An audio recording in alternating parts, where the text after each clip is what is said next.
Assalamualaikum warahmatullahi wabarakatuh. Perkenalkan, nama saya Hindriani dengan nomor NIM 289225013. Saya dari Prodi Manajemen dari Universitas Pancasakti Bekasi. Di sini saya akan membawakan materi tentang pasar valuta asing dengan mata kuliah Ekonomi Internasional. Baiklah, untuk yang pertama-tama, di sini ada mata uang suatu negara tidak atau kurang berlaku di negara lain. Karena itu, memerlukan alat transaksi yang dapat diterima di negara lain. Alat transaksi tersebut dikenal dengan nama valuta asing atau falas. Sedangkan tempat terjadinya transaksi jual beli falas disebut dengan pasar valuta asing atau forex exchange market.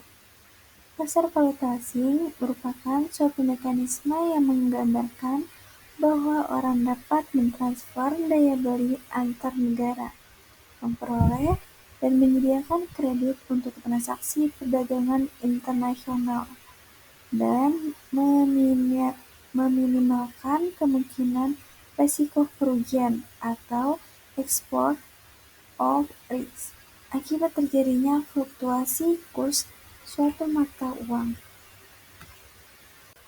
Di sini siapa yang sudah tahu pasar valuta asing atau forex? Di sini forex atau forex exchange dalam bahasa Indonesia disebut sebagai valuta asing atau falas, yaitu suatu mata uang tertentu yang dimiliki oleh negara lain sebagai alat membayar yang sah. Valuta asing akan mempunyai suatu arti apabila valuta tersebut dapat ditukarkan dengan valuta lainnya tanpa pembatasan. Tempat bertemunya penawaran dan permintaan valuta asing yang disebut bursa valuta asing atau pasar valuta asing. Pasar valuta asing adalah pasar mata uang yang merupakan pasar derivatif terbesar di dunia.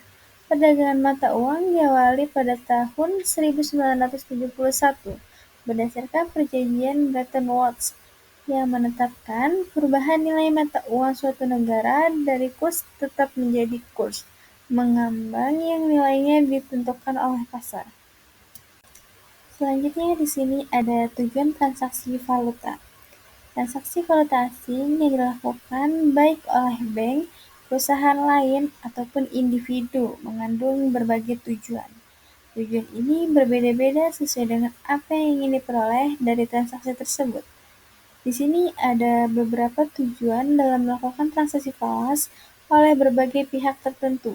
Di antaranya, yang pertama ada untuk transaksi pembayaran, kedua mempertahankan daya beli, yang ketiga pengiriman uang ke luar negeri, yang keempat mencari keuntungan, dan yang kelima di sini ada kemudahan berbelanja. Selanjutnya di sini ada manfaat pasar valuta asing. Berikut ini adalah manfaat yang dapat diperoleh dari adanya pasar valuta asing. Yang pertama, memperlancar transaksi antar negara. Salah satu manfaat dari pasar valuta asing adalah dapat memberikan kelancaran atau kemudahan dalam melakukan transaksi antar negara. Misalnya, jika kita membeli barang dari Amerika, maka kita harus melakukan pembayaran dengan mata uang dolar Amerika. Yang kedua, memberikan lapangan pekerjaan baru. Tidak bisa dimungkiri bahwa pasar valuta asing juga dapat meningkatkan kegiatan ekspor dan impor antar negara. Hal ini dapat menggiatkan dunia usaha sehingga bisa membuka lapangan pekerjaan baru. Yang ketiga, meningkatkan cadangan devisa negara. Pasar valuta asing tidak hanya membantu memperlancar transaksi dua arah antar negara, tapi juga membantu meningkatkan cadangan devisa dengan memberikan cadangan mata uang asing pada suatu negara. Yang keempat, memperlancar pembangunan nasional. Pasar valuta asing secara efektif menyerap tenaga kerja sehingga bisa mudah memperbaiki serta memajukan kondisi suatu negara. Yang kelima, memungkinkan terjadinya clearing internasional. Merupakan suatu aktivitas yang berjalan sejak terjadinya kesepakatan antara dua negara atau lebih untuk bertransaksi sehingga selesainya pelaksanaan kesepakatan antar negara tersebut. Selanjutnya di sini ada fungsi pasar valuta asing. Pasar valuta asing mempunyai beberapa fungsi dalam membantu kelancaran lalu lintas pembayaran internasional, yaitu yang pertama di sini ada transfer daya beli atau transfer of purchasing power. Dalam perdagangan internasional, hal ini sangat diperlukan karena pada dasarnya untuk menjual atau membeli suatu barang di luar negeri harus menggunakan mata uang yang berlaku di tempat tinggal atau negara suatu pihak. Dilakukannya dengan sistem clearing. Yang kedua, penyediaan kredit. Pengiriman barang antar negara dalam perdagangan internasional membutuhkan waktu. Oleh karena itu, diberikan kemudahan untuk pelaksanaan atau kontrak jual beli dengan kredit. Yang ketiga, di sini ada mengurangi resiko falas. Importir menghindari kemungkinan resiko yang tidak diperkirakan seperti perubahan kurs saat transaksi. Dan yang terakhir yang keempat, di sini ada memungkinkan dilakukan hedging atau arbitrage. Selanjutnya di sini ada perbedaan nilai tukar antara mata uang suatu negara dengan mata uang negara yang lainnya. Perbedaan nilai tukar antara mata uang suatu negara dengan mata uang negara lainnya disebabkan beberapa hal, yaitu yang pertama, perkiraan tentang persediaan mata uang di masa datang. Yang kedua, perkiraan tentang kebijaksanaan pemerintah terhadap kekayaan perorangan. Yang ketiga, perkiraan mengenai neraca pembayaran. Yang keempat, kepercayaan akan keseimbangan saldo perdagangan. Dan yang kelima ada tanggapan terhadap campur tangan resmi pada bursa uang. Selanjutnya ada jenis-jenis pasar valuta asing. Dalam pasar valuta asing di sini ada 4 jenis. Yang pertama ada pasar spot atau pasar tunai.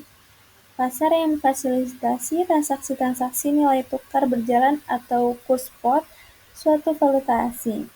Komoditas atau falas asing yang dijual secara tunai dengan penyerahan segera yang disebut actual market atau physical market.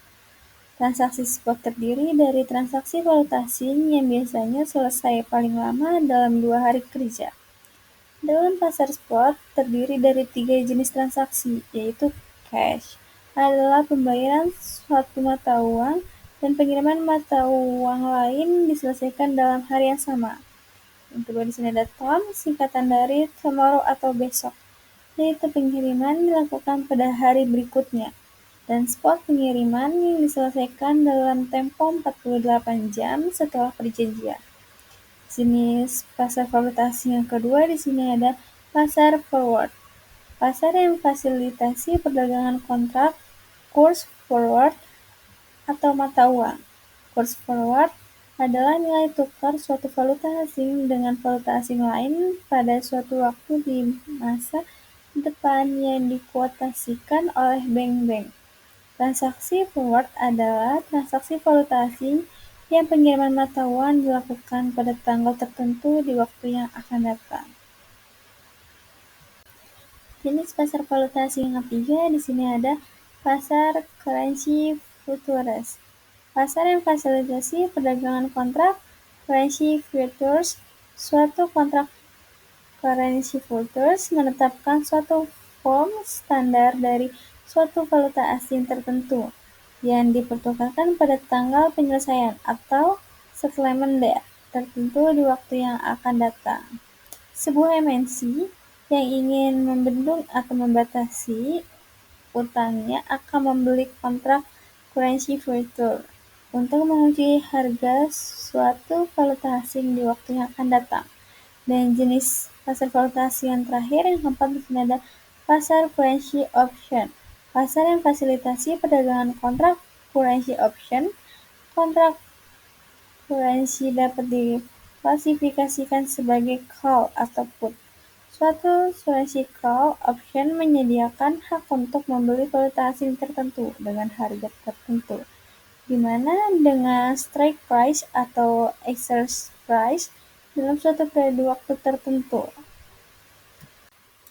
Selanjutnya di sini ada jenis-jenis transaksi valuta asing. Yang pertama di sini ada transaksi spot. Transaksi spot adalah transaksi yang berupa pembelian dan penjualan valuta asing atau falas, atau mata uang dengan cara serah terima dan pembayaran antar bank yang segera diselesaikan dalam waktu 2 hari kerja. Yang kedua, value to date. Value to atau cash. Value today adalah penyerahan dana yang dilakukan pada tanggal atau hari yang sama dengan tanggal atau hari dilakukannya suatu transaksi. Cara seperti ini dikenal juga dengan istilah Sunday settlement. Yang ketiga di sini ada value tomorrow atau value to. Value tomorrow adalah penyerahan dana yang dilakukan pada hari kerja berikutnya atau hari kerja setelah pembuatan kontrak. Cara seperti ini bisa disebut dengan one day settlement. Yang keempat di sini ada value spot.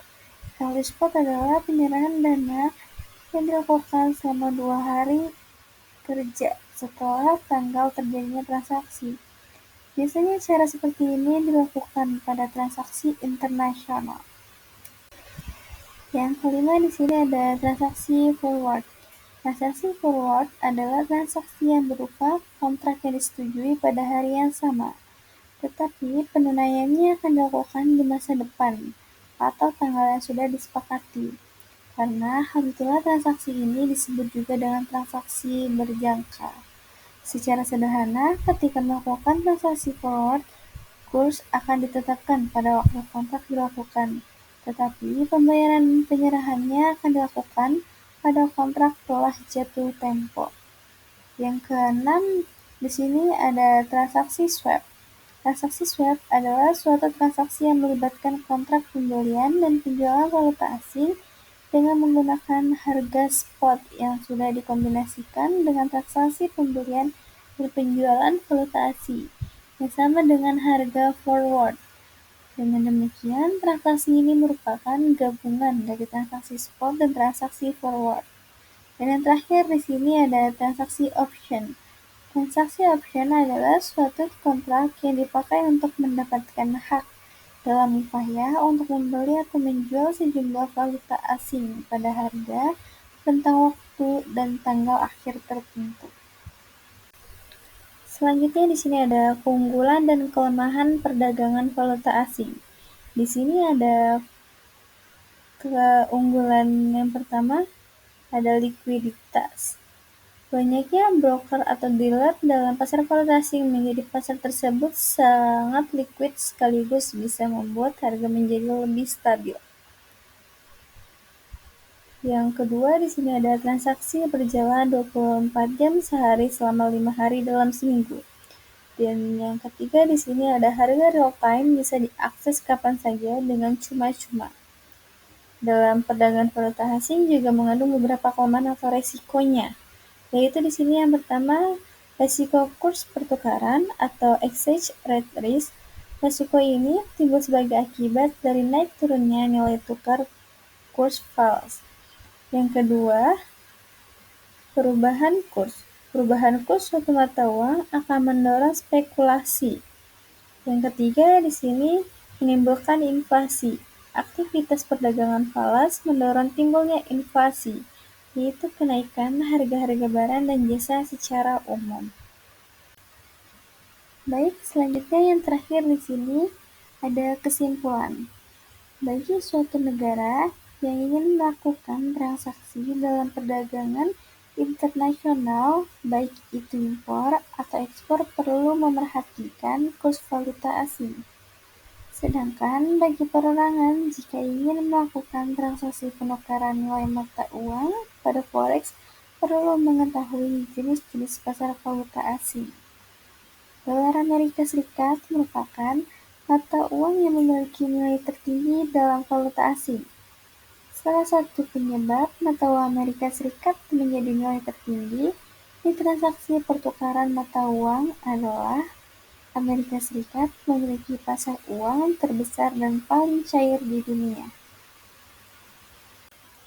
Mungkin cukup sekian materi dari mata kuliah Ekonomi Internasional dengan judul Pasar Valuta Asing. Kurang lebihnya saya mohon maaf. Wabillahi taufiq wal hidayah. Wassalamualaikum warahmatullahi wabarakatuh.